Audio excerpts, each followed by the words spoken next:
What is going on? Welcome back to the OG Frenchy. I am hanging outside in my backyard in the lawnmower shed once again, working on a blade. I have spent all weekend with family and I had a great time. We went to a concert and went to the lake, and it is now Sunday and I am back in the workshop. And I figured I've got a little bit of work to do on this blade still.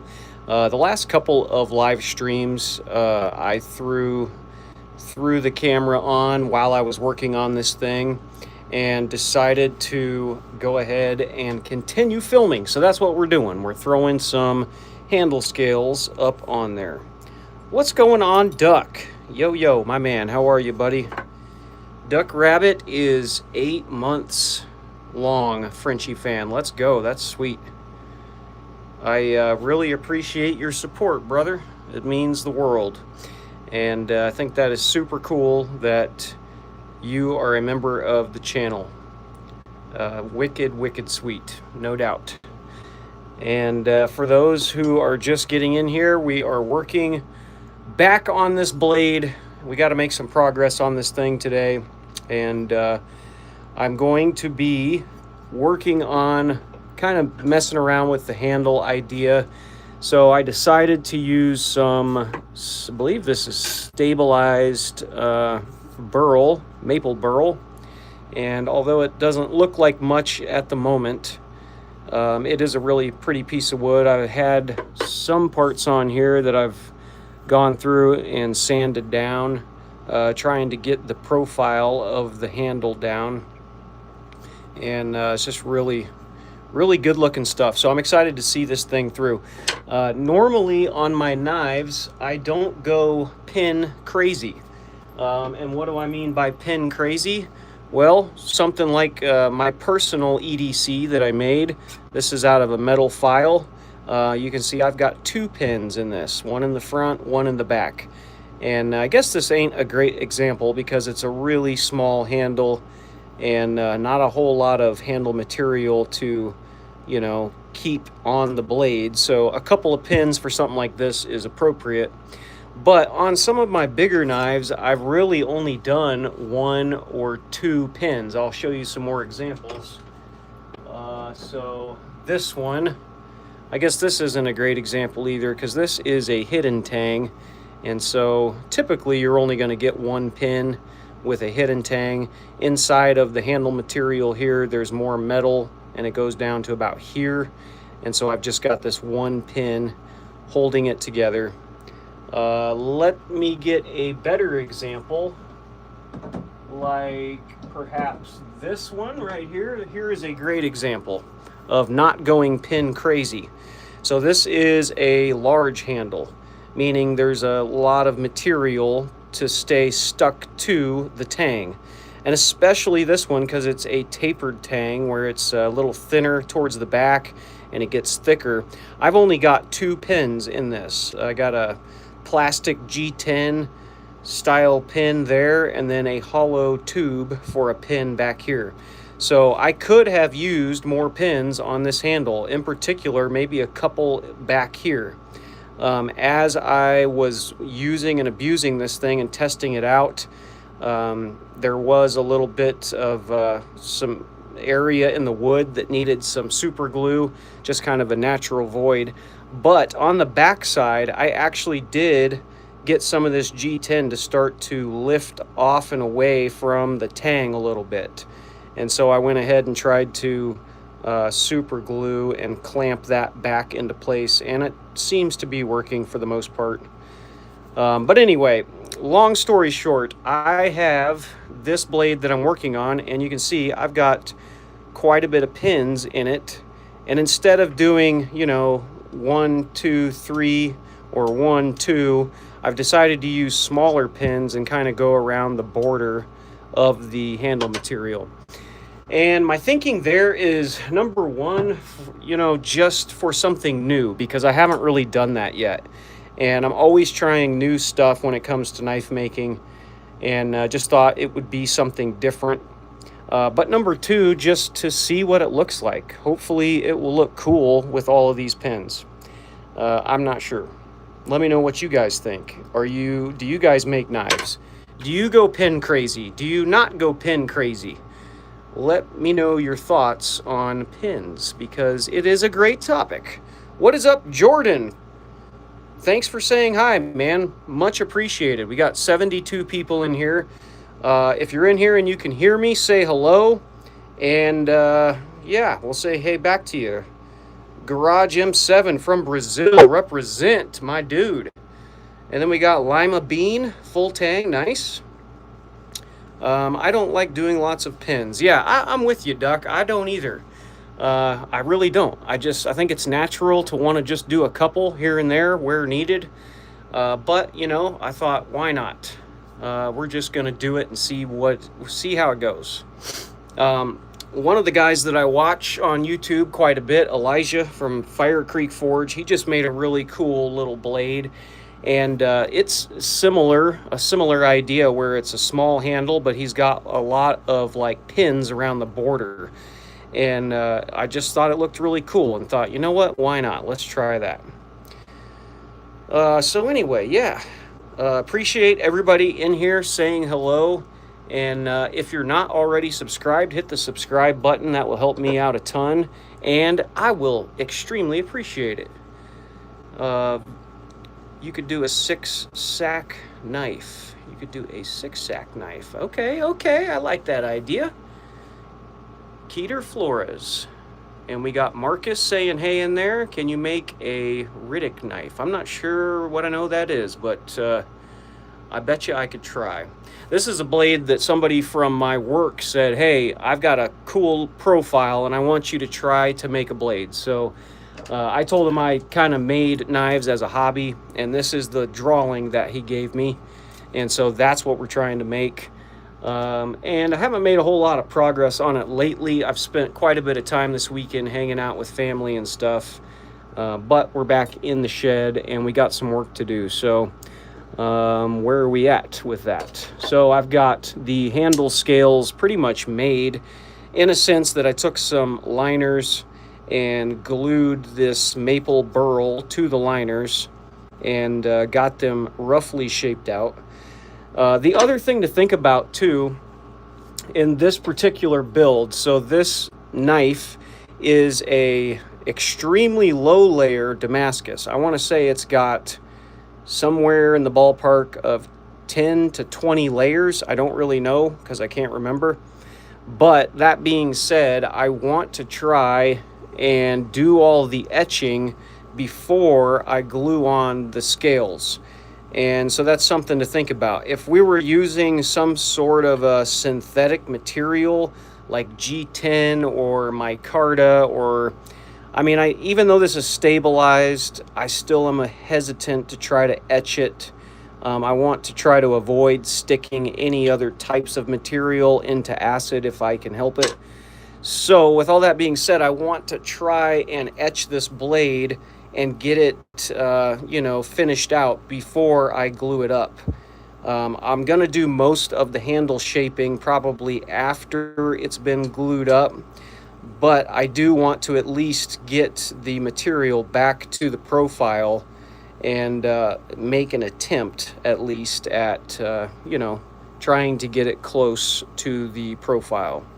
And so what I have done is pretty much put the tang up onto the scales here. I dropped the pins in and then went ahead and scribed where the tang is at, and that lets me know, how much I need to remove.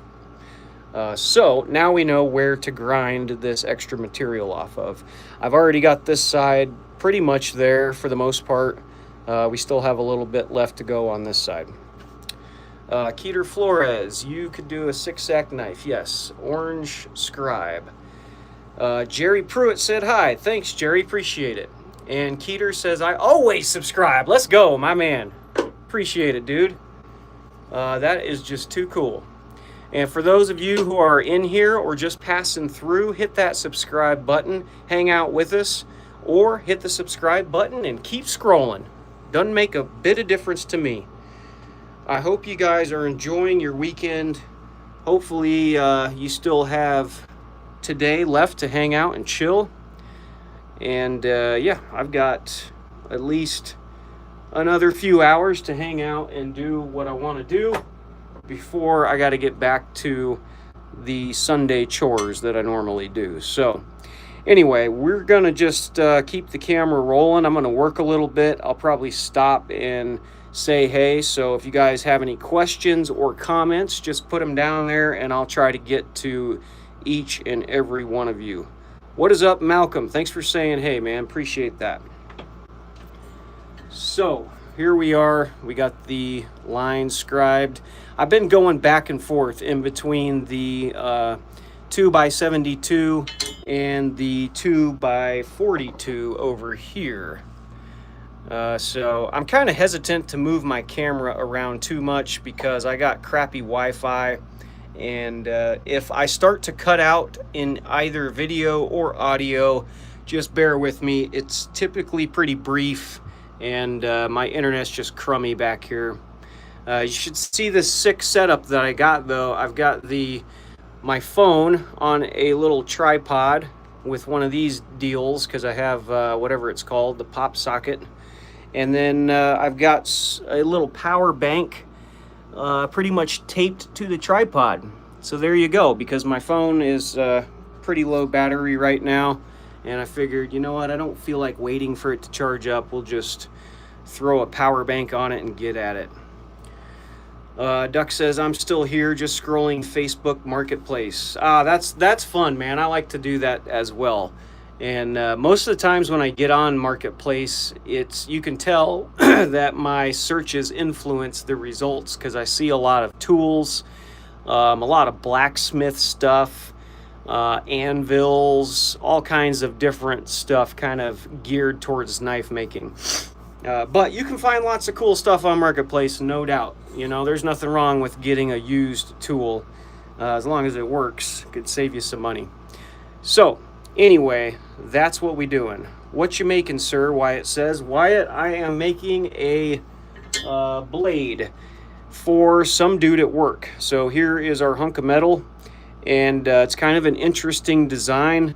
The blade portion is similar to a Tom Brown tracker style knife, pretty much just from here up. That's kind of what they look like, sort of. They kind of have this Scandi grind, you know, super short bevel. The backside is definitely not a Tom Brown tracker. It's more of kind of an original drawing. It is not my drawing, but it's the drawing that a guy gave me, and he said, dude, make me this knife. And I said, yes, sir, I will certainly try.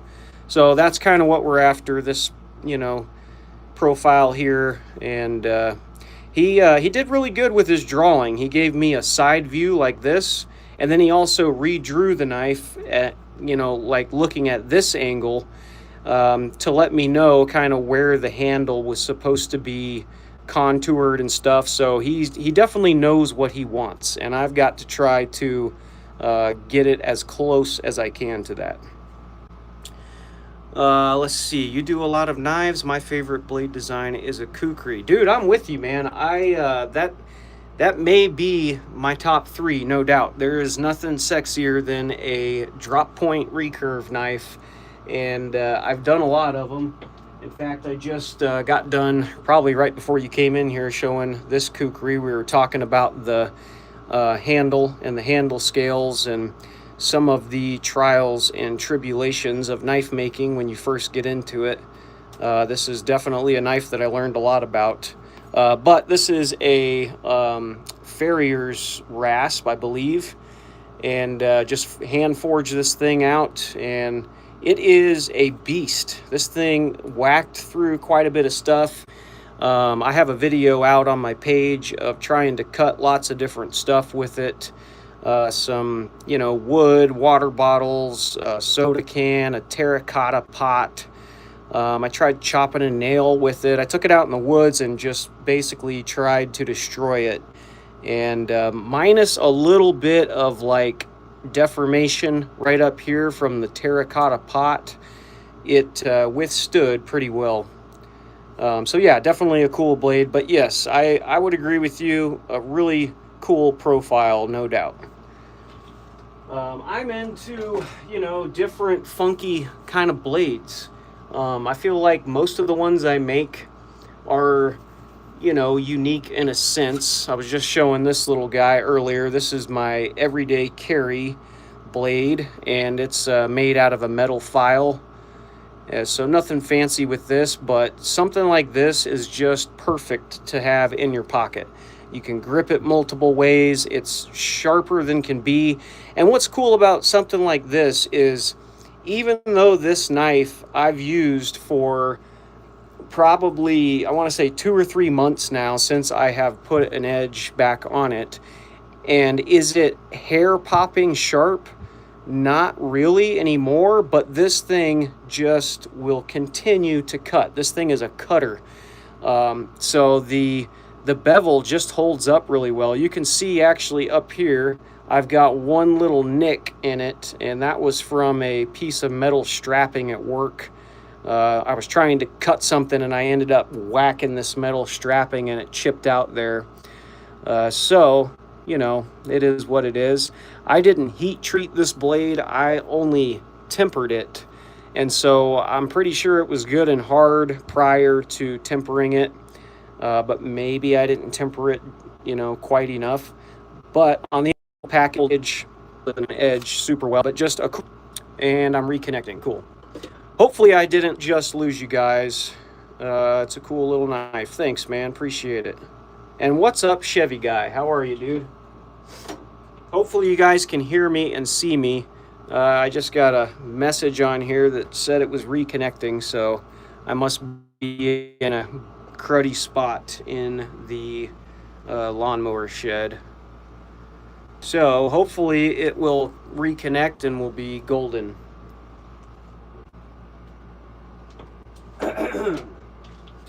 So anyway, my earbud died. Dang it, Duck. Maybe your earbud died, or I just got disconnected. And no, I don't ever say anything important.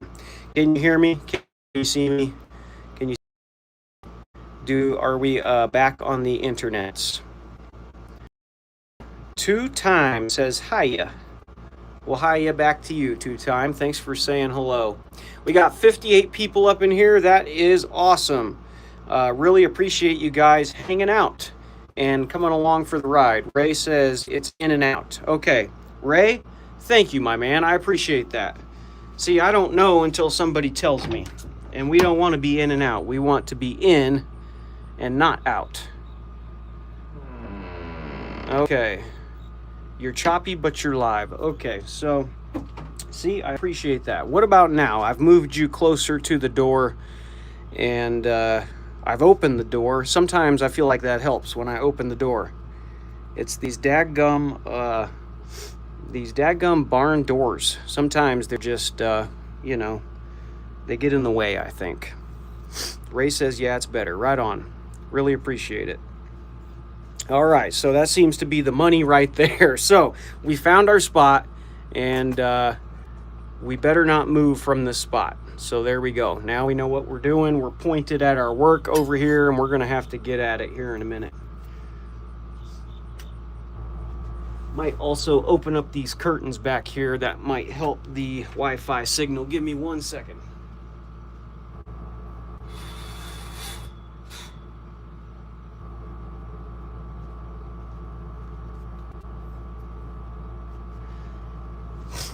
All right, then. So I think we got 90 people in here. That is totally awesome. If you're in here and you can hear me, hit the subscribe button. That would be excellent. Maybe thumbs up the video. Help support your boy out here keeping things real in the lawnmower shed. So now that we know we're in a good spot, I guess I'll get to work. Let me just check this feed right quick. That seems to be money. Grant says, yee, let's go. And Ray, I love that show Forged. This reminds me of that. Nice, heck yeah. That's awesome. All right, so I have the 2x72 with a small wheel attachment.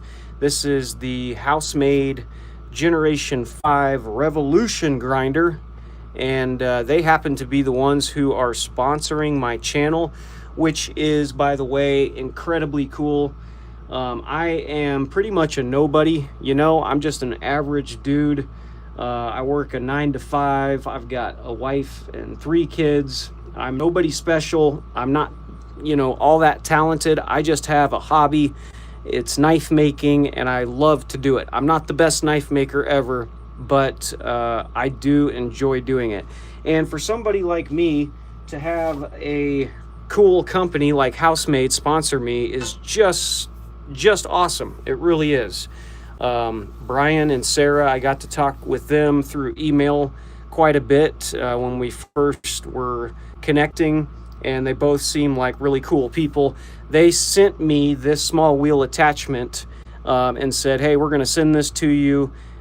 We just want you to do a review of it and talk about it and do kind of a comparison. So I did that several months back, and I gotta say, this thing is absolutely awesome. I have another one, and it is kind of like a cheaper version that, you know, you can pick up on the internet. It just doesn't even compare to this setup. This is where it's at for sure.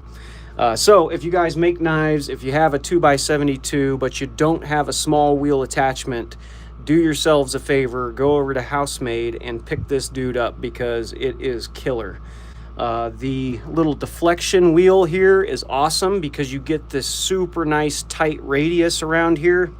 I'll try to move in a little bit here so you can see what I'm doing just a little better. Hopefully I don't lose you guys. We'll aim it down some. But yeah, there you go. You can see that this setup here brings this belt to a nice tight radius. And that's important when you're doing stuff like this, because if you don't have that belt being pulled back, you're not going to be able to hit these little corners very good and get them nice and crispy.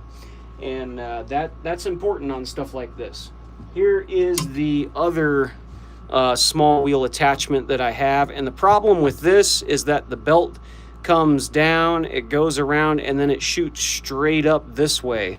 So when you go to try to get, you know, something like this on here, it ends up digging where the belt goes back up. It ends up digging into stuff that you don't want it to dig into. So anyway, enough about that, I guess. But yeah, do yourselves a favor, check out Housemade. They have other stuff too. They don't just have grinders. They have all kinds of cool stuff, hammers and forges, different accessories for knife making. I believe right now they even have knife making kits. So if knife making is something you want to try out, you can go on and get yourself a kit, and it's kind of like the blade's already built, but you have to put it together and grind the handle scales and that sort of thing. So that would be a really cool project for somebody just starting out. Anyway, enough yapping. Let's do some grinding. I'm going to get my mask on real quick. This stuff is rather dusty. And yeah, not great to be breathing it in. So I'll do some grinding here for a few minutes, and then we'll take a break and we'll keep on talking.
So now that we got this little finger area pretty good, and you can see we're back to the scribe mark.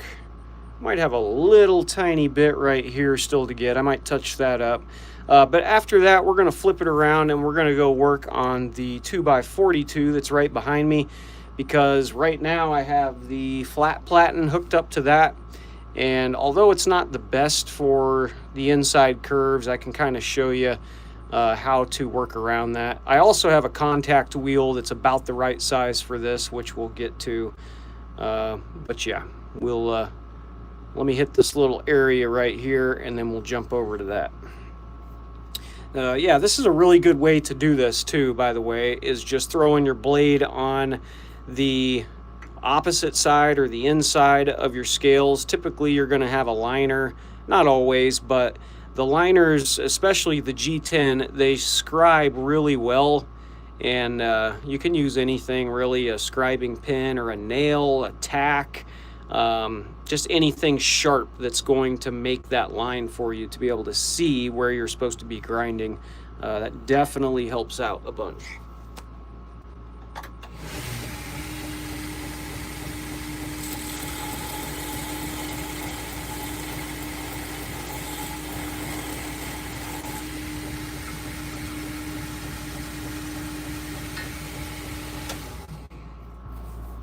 There we go. Now that we got that touched up, we're ready to move on to some of this other area here.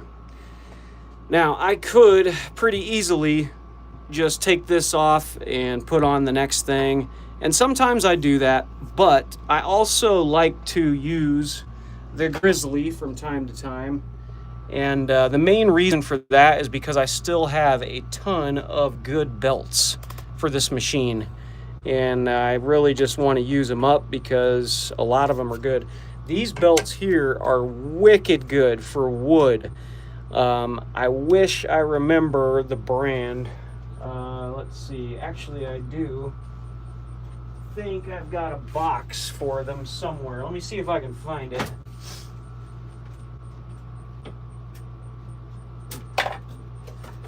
Yeah, here we go.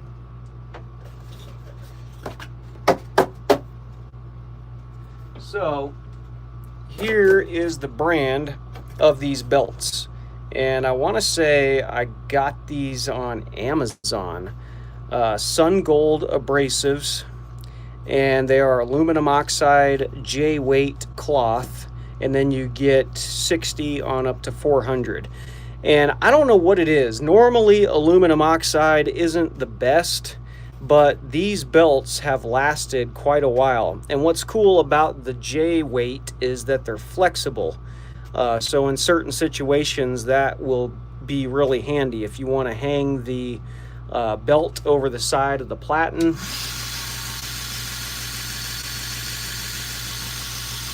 Something like that maybe. And then that way when you come to get up in here, you'll see the belt just kind of flex around the platen. Hopefully you can see that all right. But it makes for grinding on the side of the platen much easier because you can hang the belt over the side of it really good. But yeah, anyway, Duck, if you're still in here, I know you've got this same machine. I would highly recommend these belts for any sort of softer material like wood, or plastic. Not so much on metal, but I would venture to say on most other stuff, this stuff is really good. They've lasted a long time, and for aluminum oxide, they're quite good. All right, so I'm going to continue on this little inside area here, and just by utilizing the side of the platen here, and you know, you can't really just come straight up into it, so you have to kind of get crafty and use the side. And we're going to start trimming a lot of this out, and once we get the majority of it taken away, we'll probably go ahead and switch to some sort of contact wheel, probably a smaller contact wheel to finish it off. Looks like we got 150 people in here. Thanks for hanging out. If you are here hanging out and you're enjoying this even for a second, do me a favor, hit the subscribe button. That would absolutely make my day, and I would really, really appreciate it. Mick Truck Deluxe said, hi. What's up, Mick Truck? Especially for the price. Yeah, Duck, you nailed it. They are very inexpensive. And for the Grizzly, man, they're hard to beat for finishing work. I have not found another belt that has just better overall quality. They really do last forever. You know, aluminum oxide is kind of notorious for crapping out pretty easily, but these ones are definitely worth the money for sure. Jeff Rose, what's going on, dude? I hadn't seen you in a minute. Thanks for hopping in and saying hey. How are you, buddy? What you been up to?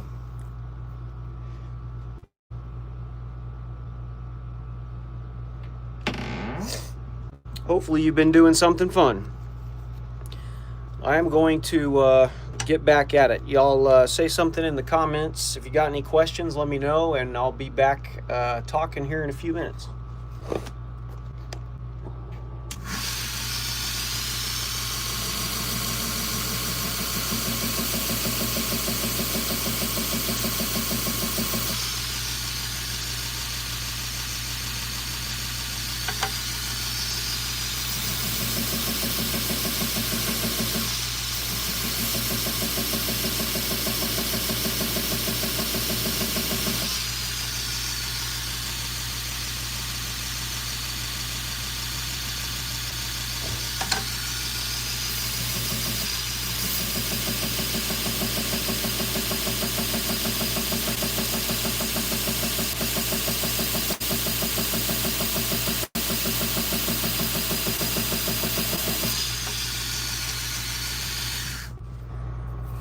Yeah, so as you can see, I was grinding there for about 20 seconds, and you can see that this belt just absolutely shreds through this. And it doesn't burn the wood. It's just a great belt. I can't think of another belt that I've bought that does what this thing does. It's really cool. They suck for steel, though. The 80 grit ceramic belt that came with the grinder ground more steel than 5 of those aluminum ones. Yeah, I believe it. And that's crazy. Yours came with a ceramic belt. So when I first bought this machine back in 2023, November of 2023, I believe, they were selling them with one belt attached, and it was a crappy 120 aluminum oxide. So maybe they, you know, smartened up and said, oh, hey, we're marketing a knife making machine. Let's give them a ceramic belt. That was rather kind of them, I guess. I really hope that the newer ones are better in some way than these ones. Duck Rabbit has this exact same machine, and he says his is starting to poop out, the motor, and I can confirm that this motor is definitely, it's just old, you know. It's 2 years old. It shouldn't be acting old, but it sure is performing like it's just tired. It's hard to run it for too long before the motor overheats. Jeff says 2 leather skiving knives and a few paring knives and a couple wood whittling knives. Awesome, dude. That's cool. I need to make some of those for sure. I've got actually got a list of quite a few different blades that I want to try coming up, and not that I haven't tried them before, but I want to attempt to make another friction folder. Both of the ones that I made, I was thinking about it the other day. I had a lot of fun making them, but now that I've made a couple, I want to try again and try a few different things. So I'm thinking about doing one of those. Maybe even a pocket knife, like a slip joint. There's another guy that I watch and that comes on here from time to time, and he's been making quite a few slip joints lately, and they've looked really cool. So I might try that. What does Duck say? The new ones are better, but they still aren't great. A couple of weeks of full-time work and they are checking out. Yeah, that sounds about right. And that's unfortunate, you know, because it's still, even today, is an attractive thing because it's relatively inexpensive and you get lots of features. And so to the person wanting to get into knife making or needing a belt grinder, it's still, you know, an attractive offer. And it just sucks that they just don't last as long as they should. Corrupted says, do you sell knives? I do sell knives. I don't sell as many as I would like. And the ones that I do sell, I sell on our Etsy page. Currently, I don't have a ton on there. I just sold another railroad spike fillet knife. But this is where you can find me. You get on Google and search Matt and Sarah Create Etsy store. And I think I have a few for sale on there still currently. I've got a couple of bigger camping style knives on there right now. I might also have the other fillet knife. Let me look and see if I got it up here. Yeah, so these are just kind of silly, but they're fun. It's a cool thing to own and use, just a railroad spike turned into a long, you know, just a long do-it-all knife. It's not really going to be a super great knife because it's not super great steel, but it's just a cool piece to use, to hang up, to own.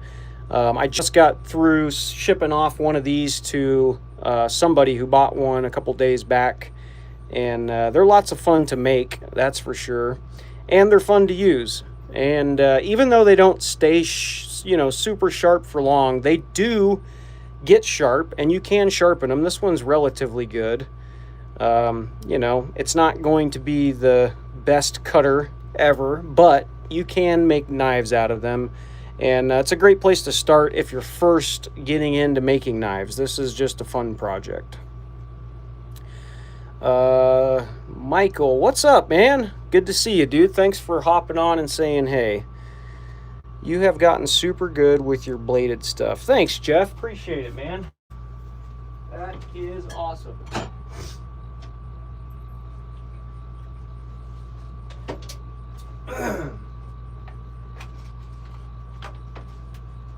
Yeah, so we're still making blades back here.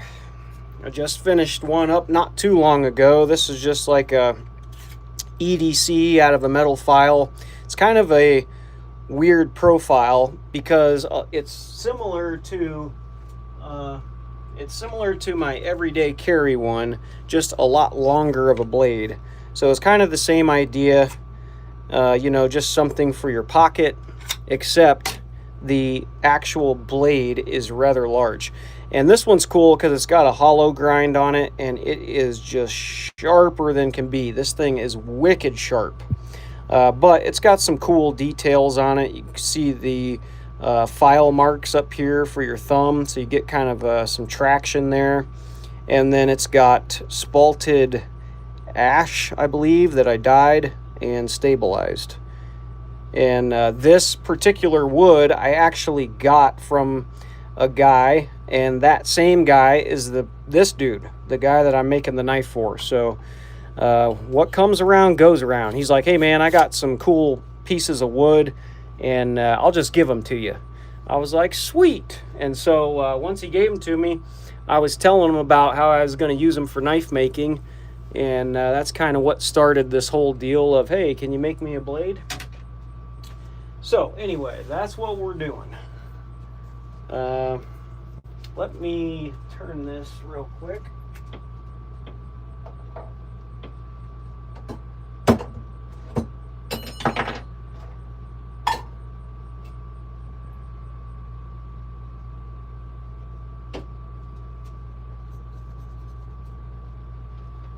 All right, so we're going to get back at finishing grinding this thing. Free material is great, no doubt about it. And what's up, Siegbert? Thanks for saying hi. Appreciate you hanging out with us for a bit. That's awesome. For those of you who are still in here and can hear me, do me a favor, hit the thumbs up button, like the video, or if you're feeling generous, hit the subscribe button. That would be super cool.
All right, now that we have that part done, we're going to go ahead and switch to a small contact wheel,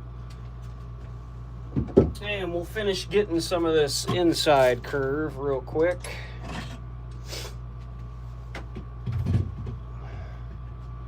I've got the itty bitty 3-inch on here, and that seemed to work pretty good on the last side, so we'll try that again.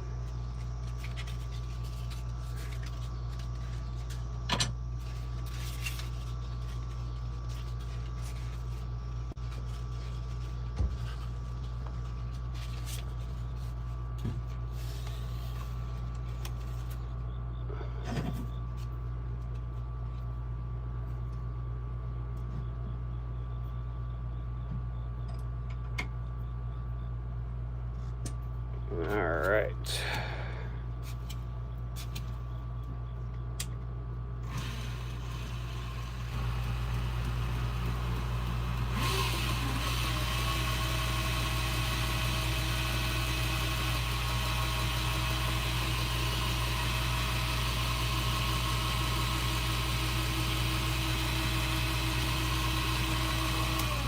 There we go. Now that we got the belt tracking decent, I think we're good. You can actually see up here in this corner how many times I have gone from grinding this direction, and you can see this little grind mark back here.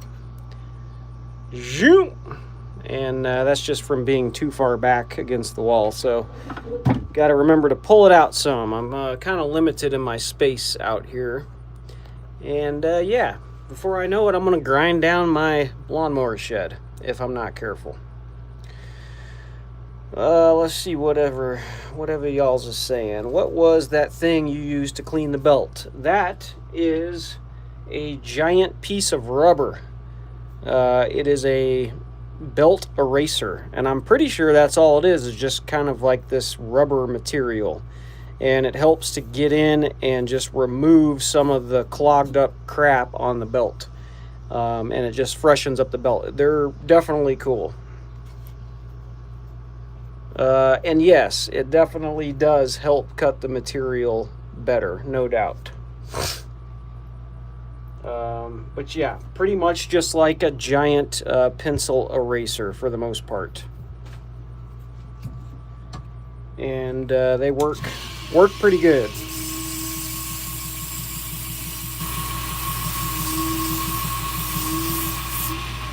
And they last quite a while too. You know, you can use them periodically to get the junk off, and it really doesn't take a whole lot off of this. Sometimes it does, but this is the one and only one I've ever had. I actually have a small one that came with a pack of belts that I bought. This little guy right here. So basically the same thing. And in fact, I want to say this one came with these belts. I'm pretty sure. I could be wrong about that. But yeah, anyway, that's what it is, and they do work really well.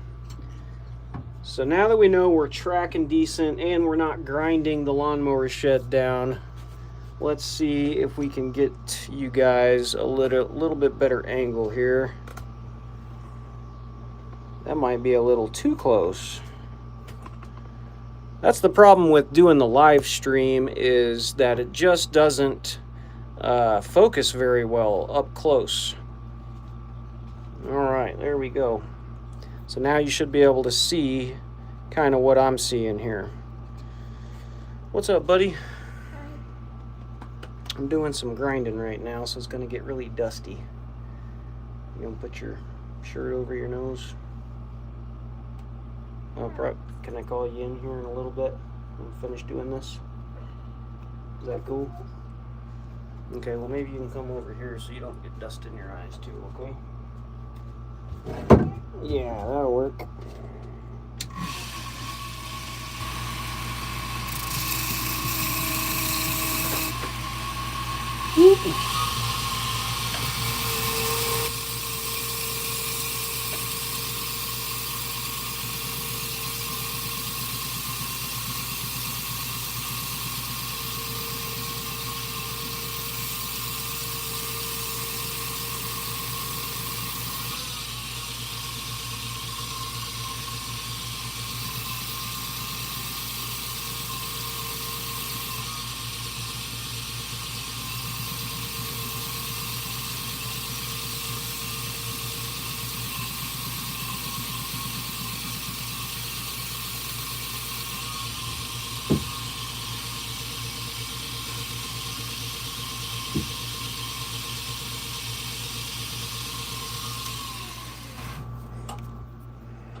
Yeah, so there we go. Didn't really take a whole lot. Why is my grinder sitting on a hammer handle? Yeah, good question. Who put that there anyway? Jeez. And bare feet, man, that's the way to go, baby. I've been barefoot since the day I was born, baby. Yeah, I even forge barefoot sometimes. 'Cause I'm crazy, dude. That's why. This dude is crazy. He's forging barefoot. What's up, Fred? Thanks for saying hello. Appreciate you stopping by and saying hi.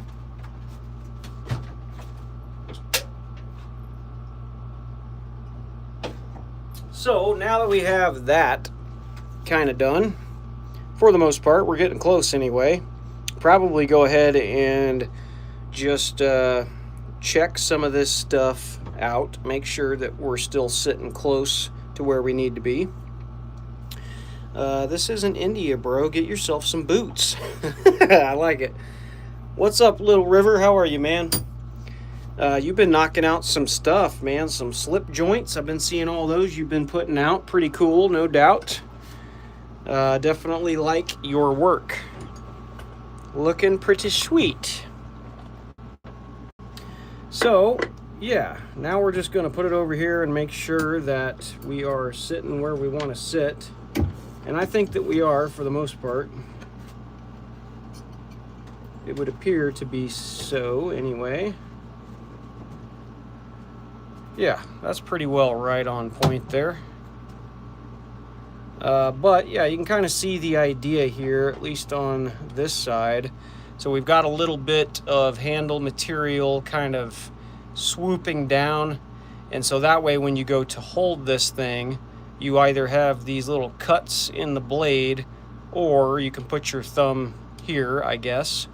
So that was his design choice, and I can see why now. I get that. That's definitely pretty cool.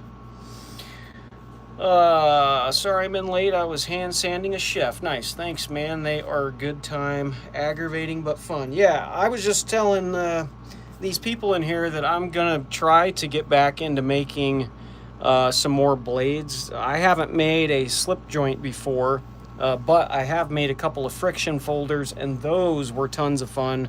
Definitely something I want to try again coming up soon. There's something about it. It's just, you're right. It's tedious, it's aggravating, but it's so rewarding when you're done to be able to flip it open and see a completed blade that you made, and then to close it back up and stick it in your pocket. It's just a really good feeling. So I get where you're coming from.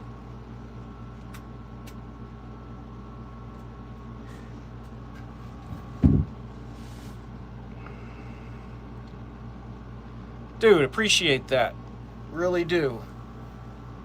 Yeah, I definitely will. I'll hit you up, and really, you know, designing one from scratch, I think would be cool. But I've also been looking at some different like printouts that maybe you could get online, where you could just print them on a sheet of paper, and then they would already be cut out to the exact or traced out at least to the profile that you want. And I think doing it that way, at least for the first one, would be cool. That way, you know, I'm not goofing it up, but at least just to get my feet wet, try the first one out, and then after I get that down, maybe try to create one by myself.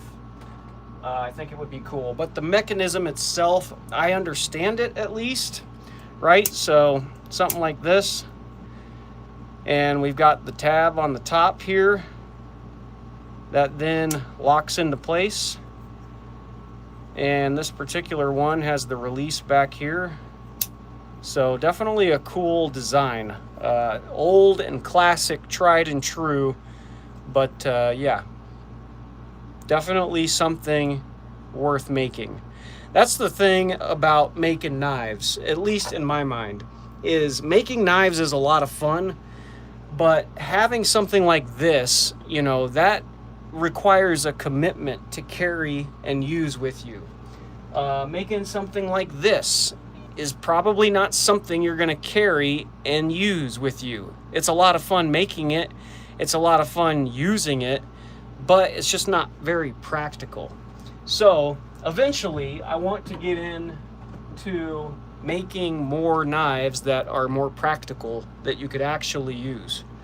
And that's why I feel like something like this, you know, for a first attempt at something practical, something small that is usable, something like this is pretty good, because I can put this in my back pocket or my cargo pocket when I go to work. It's got protection from poking me, and it's small enough to where I can carry it around without it being a hindrance, but it's big enough to where I can get a good grip on this and pull cut something. I've cut really thick strapping with this, all kinds of stuff. I mean, it's small, but it's beefy enough to still cut down whatever you're trying to cut. So, you know, eventually I'll be moving more towards trying to make at least a few more practical knives, whether they're slip joints or friction folders or whatever. Michael says folders are a lot of fun, no doubt.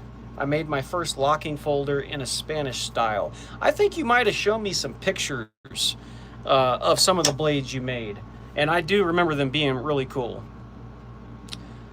Jeff says once you get the lock up and the clearance, you can design on the fly. Nice. Yeah, for sure. Definitely seems like something that would be a lot of fun doing. Well, we are chilling at about 170 people. Thank you to the 170 people in here hanging out. Much appreciated. Hit the thumbs up and hit the subscribe button. If you're not subscribed, it's a way you can help out for free, and it would mean a lot to me to hit the subscribe button. I don't make content as much as I want to make it, but I'm trying to continue putting out content when I can. So I've been doing a little bit more live just because it's easy to come out here, throw on the camera, and just work a little bit. I don't have to edit. I don't have to really prepare in any way. So that part's cool. The other part is that I get to talk with you guys while I'm working, which is really cool. And you can't do that on a normal video. But I am also the type of person where I like watching long form content. So other knife makers posting longer build videos, I enjoy those. So I still try to make those for sure. I try to also make shorts. I just don't have a super consistent upload plan or style. So I'm kind of sporadic, and that's not great. It's something I want to work on. I want to try to either do a live once a week, every week, or do a video once a week or something. Lately, I've been doing a live on Sundays, somewhere around 3 o'clock, 4 o'clock, 5 o'clock, something like that. And I'll probably try to stick with that for a while, just to see how it does. And I'll also still be trying to make longer videos. I'm actually going to be posting a video here soon on making this knife. So I've also been recording it, just the different steps that I've taken. And I'll probably be a 2-part series. I'll probably just, put out a video of the first part of making this, and then a video of finishing it out and testing it and all that stuff. That way there's just more content to watch. An OG of the OG Frenchy channel. That's right, man. You sure are. Bruce says, interesting pattern. Yes. And Bruce says, hi. What's up, Bruce? Thanks for saying hi, man. Much appreciated. That's always cool when people hop in here. It's even cooler when people hang out and say hello. That's what's up. I like it. So, yeah, anyway, we haven't got a whole lot of work done, as usual. That's kind of my typical MO, is I have a plan to get a lot of work done. I throw on the live, and I get just about 5 minutes of work done. So that's about the norm for me, I guess. So, anyway, I think we'll probably call it here. We're coming up on 1 hour. That's about where I like to keep it. And appreciate you guys very much for hanging out. It means a lot. For those of you still in here, if you're not subscribed, do me a solid, hit the subscribe button, and I hope to see all of you guys in an upcoming video, whether it is a live or a long format or a quick down and dirty video. Be on the lookout for them. I don't plan on stopping anytime soon. I've got lots of ideas, tons of ideas, and not enough time to try and make those ideas. That's my problem, is I am committed so many other places in my life that I just don't have a lot of time for knife making. But I am trying to fix that. I don't know if you can see this or not. It's kind of hard to pick up in the camera. This is actually the very first piece of Damascus I ever made. And although it's not etched super well, you can kind of see some of the layers in there. This is actually a piece off of a knife that I made, and I just had this little leftover piece and turned it into a little heart on a necklace string. Just as a reminder of my very first Damascus piece. It's kind of cool though. I like keeping it up here in the shop to remind me where I have been and where I'm going. You know, that one was like 4 or 5 layers. I just finished up this blade. This one is a 60 layer. And to know that I started out there and I am now currently here to where I am upping my game, it's just really good inspiration for me to keep going. Hopefully you guys would agree. Really appreciate you guys watching and hanging out. Thanks so much for the people thumbing up the video and subscribing. You guys rock. Appreciate you all very much, and I'll catch you guys soon. Peace out, people.